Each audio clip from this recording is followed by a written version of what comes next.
finally that time. Rig rundown. Let's go.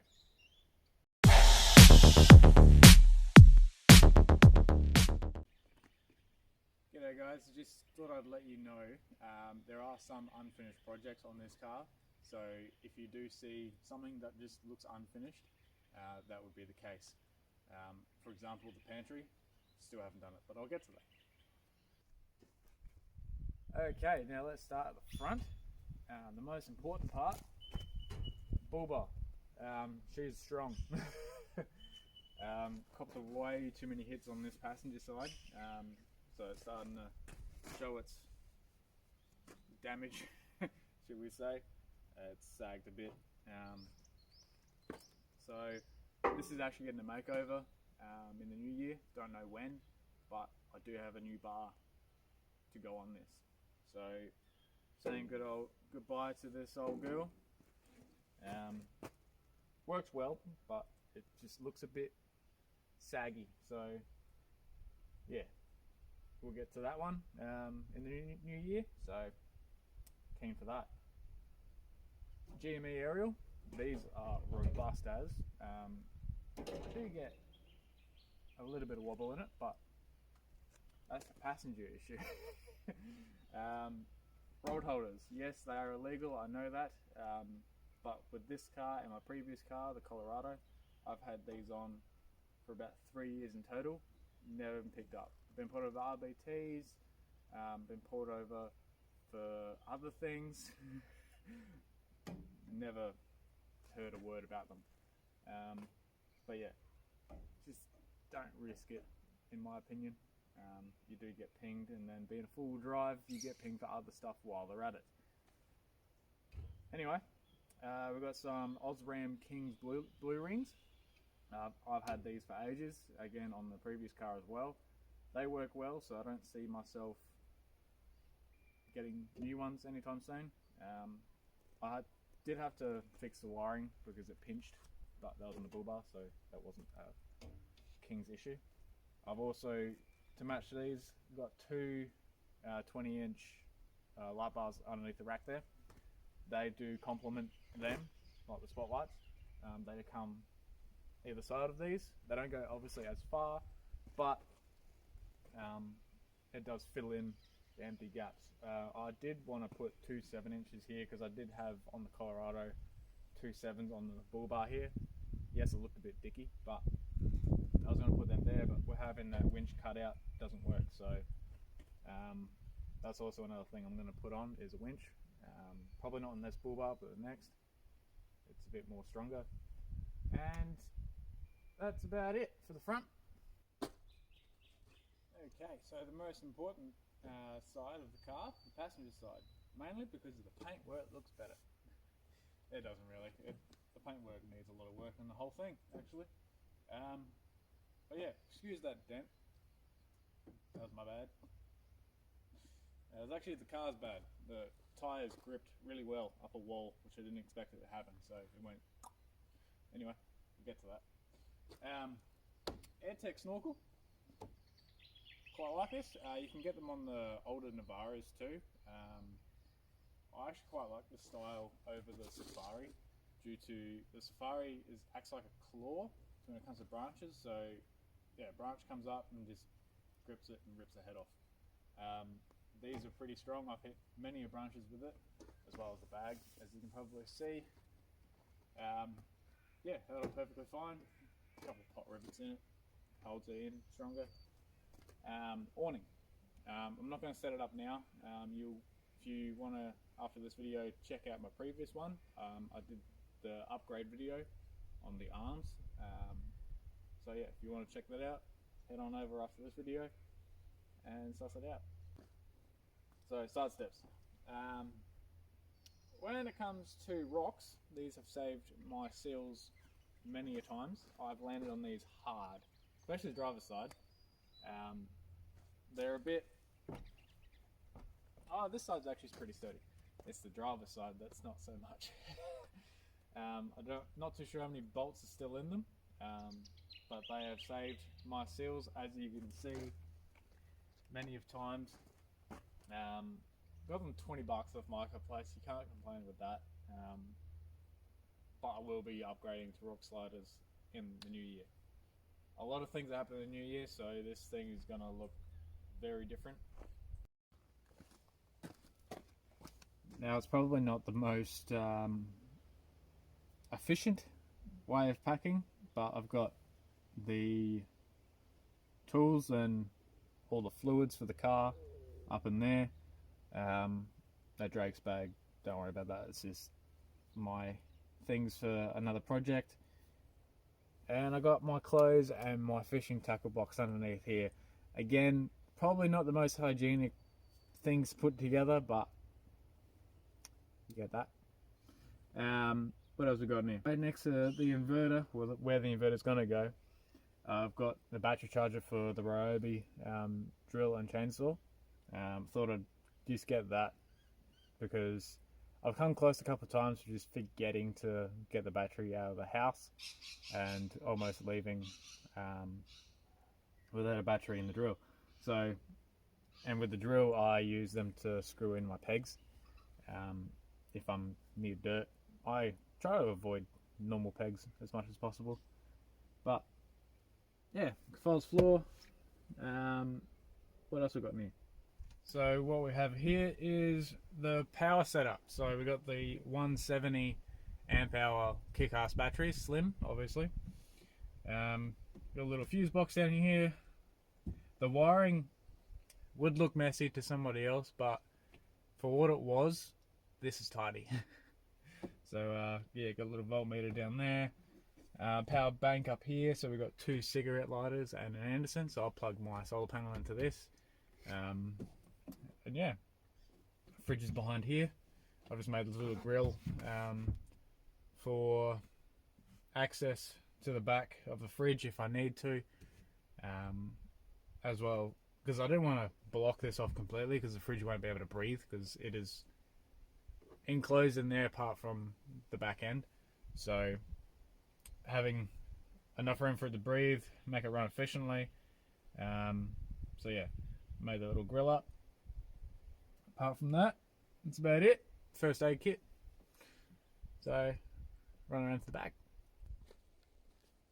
Okay, so the passenger side is the party side.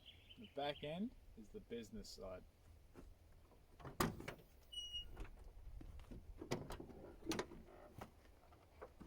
Lock that off. Okay, so to start off with, as you can see, pantry isn't done. I've been trying to get new ideas. I don't want to start something and for it to change again. So just, yeah, trying to figure out the best way to make that. But yeah, to start off with, doors. So on this door, I've done a new door card. A bit rattly, so I need to put some foam tape behind it. But yeah, I've just got some nut certs in the door, hold the card on, so it's very easy to take it off and then need to do what I need to do inside, if I need to. On this side, I've actually got a fold-down table. So it can either be that, or flip it around, and that. I've got the leg up here. I've actually stole this idea of Patrol Australia, or this design, but it literally cost a quarter of the price. I actually, because I work in aluminium, a warehouse, a wholesaler, sorry. I didn't actually buy this at work. I bought that at work, not this. So, I actually paid a full price for that sheet, cut it into 2, and wham bam, thank you ma'am, made a table. This whole build cost about 150, 160 bucks, if I remember. Patrol Australia won 450 bucks. Again, theirs is more like folded edge, but it's a table. It works. Anyway, fridge. I've got a 75 litre dual zone brass monkey. Brilliant fridge, brilliant brand. I like the fact that you can go into any J car and say there's something wrong with it. Obviously it has to be, but if they have one in stock, they have got new models now. This is actually the first model. They've got newer 75 litre. I think it has a battery inside of it as well, which is pretty cool. But yeah, you can go to any J car if there's something wrong with it. Australia wide, doesn't matter where you are. Any J car, say there's something wrong with it, if there is, and they'll just swap it out and give you a new one and take this one. Can't complain with that. But yeah, it's on a 80 litre Dunn & Watson fridge slide, and it's perfect. It does need a wash because red dirt from the Flinders got in here, because I didn't have a door card on this, and there's a hole in the back. Previous owner, many previous owners that own this car must have had a reverse camera on it, so they've taken that out, and now there's a hole above the license plate which leads into the door. Didn't have a card on it, and dirt. Drawers. So this whole setup behind here is built by myself. That's why it does look a bit different. I quite like the it's like a punk style setup with the whole screws and whatnot. Steampunk, that's the word. But yeah, got all my camping gear in here, kitchen stuff in here. I have limited a little bit of stuff in here now. That's what's in the Drake's bag for the pantry. So all my food and stuff can go in there.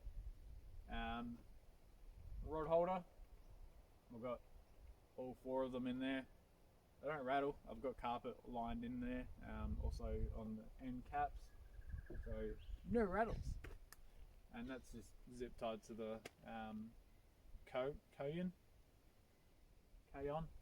rack. I don't know how to pronounce that word.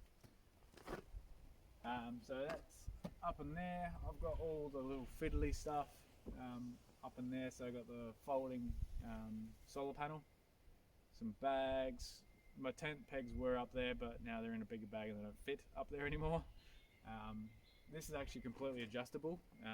At the moment it is as far forward as it can go. These do suit a cargo barrier. And they connect to the back end behind the headrest, and they connect to the headrest. So these connect to the oh my god, I'm gonna die handles at the back here. So nice easy setup. So it's as low as it can go, it's as far as back as it can go, and it works perfectly fine.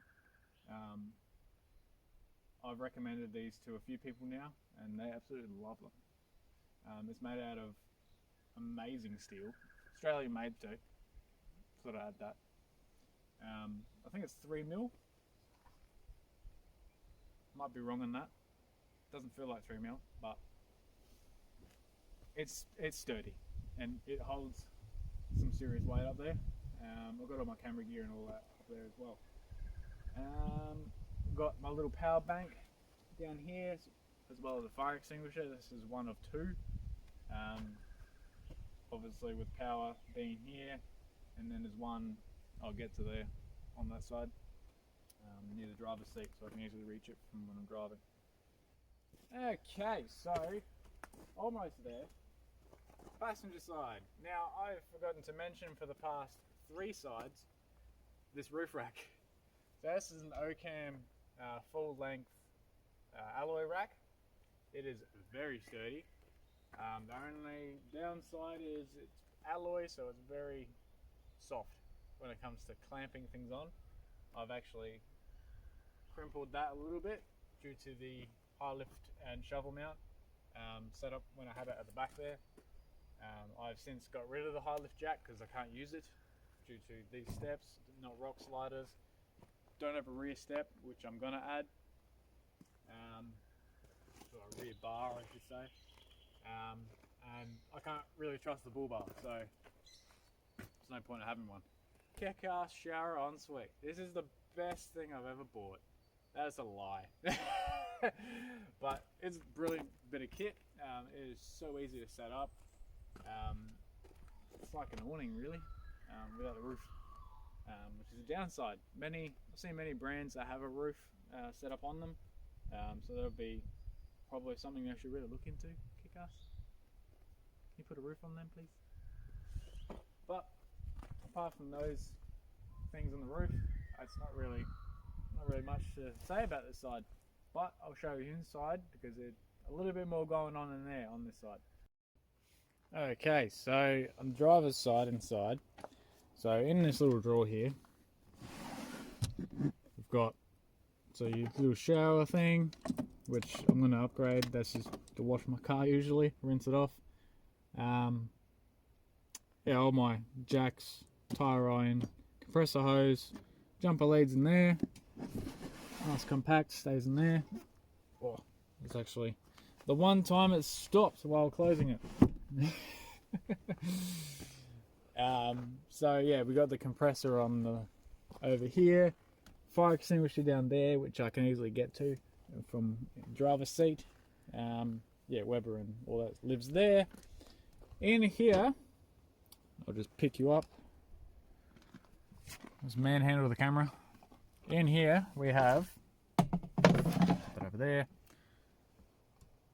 the 3.9 litre pump and jerry can. That's currently not full because I punched a hole in it a couple of weeks ago. I've since fixed that, but that hose is long enough to come out here and goes to that shower running. There is a Velcro strap on that to hold the hose in place. But yeah, apart from that, that's about it. Yeah, it's a little bit more going on in this side than the other side. But let's start on the suspension and tyres. So these tyres are Ryobi. I'm 100% sure I've pronounced that very wrong. They're actually a German brand.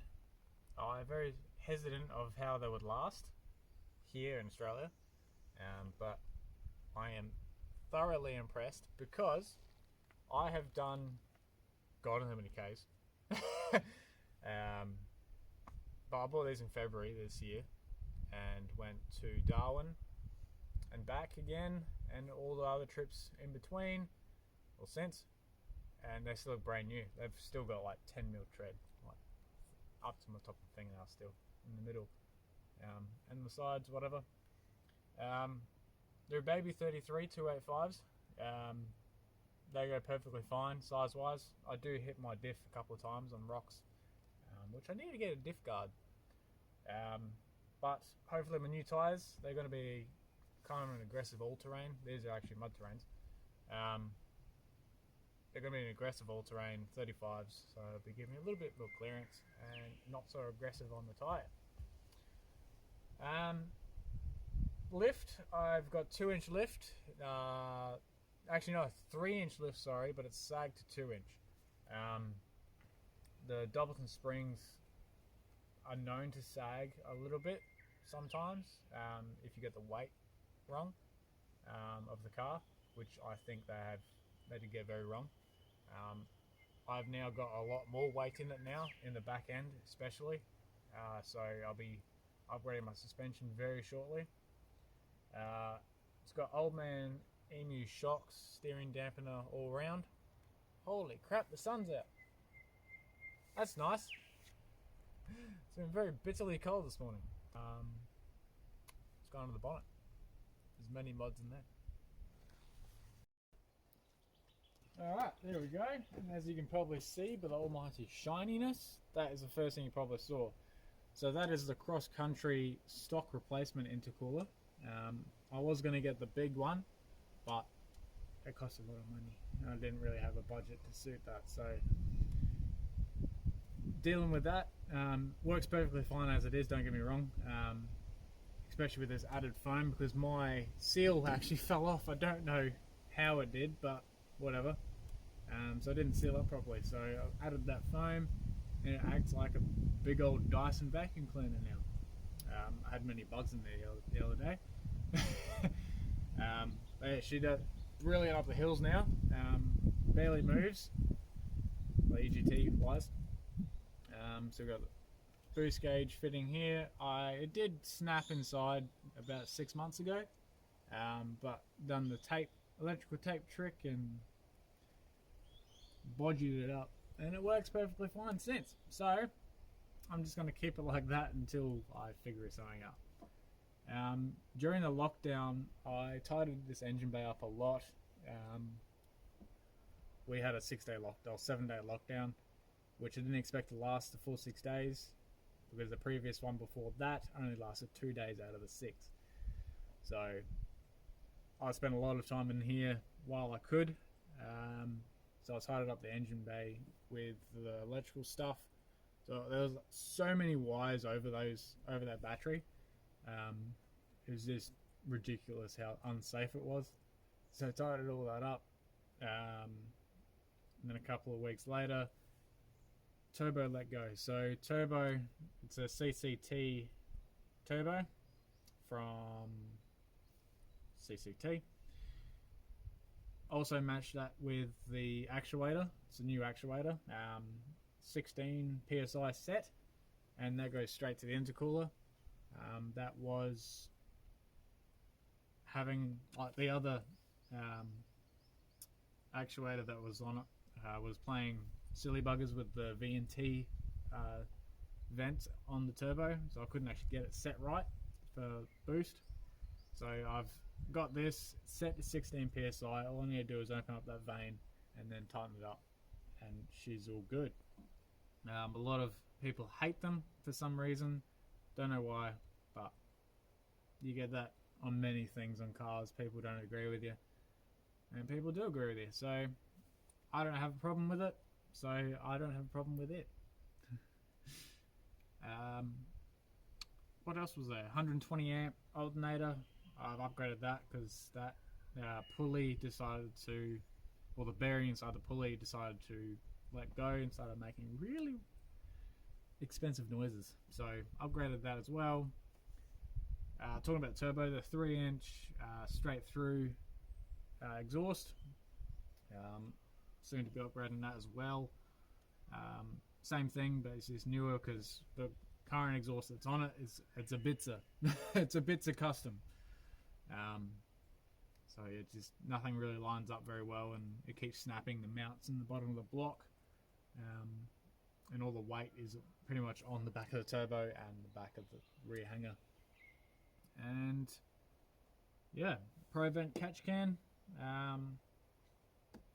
Brilliant catch can. It actually leads down to the chassis rail, and there's a tap on there. I just turn that, leaks out. Just drain it out every service. Apart from that, done a swirl mod and an EGR delete. Not too sure what the swirl mod does. Was told to do it, so I did it. All I know is it makes the throttle a bit more responsive than it is. Well, it was, anyway. I will be upgrading this air intake to the FabWits air intake and the box as well. The tricky part is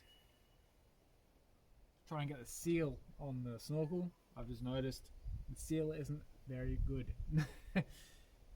So I don't plan on going through deep water anytime soon, apart from that creek at the back here. But yeah, we'll jump inside because that's about it for here. We'll jump inside, have a look at the cockpit, and yeah, that'll be almost the end of the video. Manhandling you again. So in here we have the Sas Gauges, the water, EGT and boost. They work perfectly fine, even though people hate on them. We've got the stereo system. This head unit's actually from Wish, my mate that I bought this car off of. He put that in there. Works perfectly fine. It's nice and fancy. Shows the Nissan emblem. Pretty cool. And then we got, yeah, there's the dash and stuff. Auto. That, excuse the rubbish, my bad. GME UHF. voltmeter down there, all my little cigarette lighters. There's really not much going on in here. We've got the heads-up display, which is pretty good. And yeah, apart from that, it's not really much else to say, really. That's about it. Thank you so much for watching again. If you could hit that like button, subscribe if you haven't already. I really do like making these videos, so that'll give me inspiration to do more of these. Thank you so much for watching. Sorry it's a bit long. Not as long as a Tyres video. Oh my god, that was long. Should have really broken up too. But yeah, thank you for watching. I know many people have been asking me to do this video for so long. This is the fact that I had so many things going on at the time. Many unfinished projects inside there. Things are changing all the time in this setup. I'm changing my mind constantly. So there's never really a good time to do it. So just thought I'd do it, get it over and done with. In the future, I'll probably do another one, like an update video. But yeah, hope you guys enjoyed. As I said before, smash that like button, subscribe. Thanks for watching. Cheers.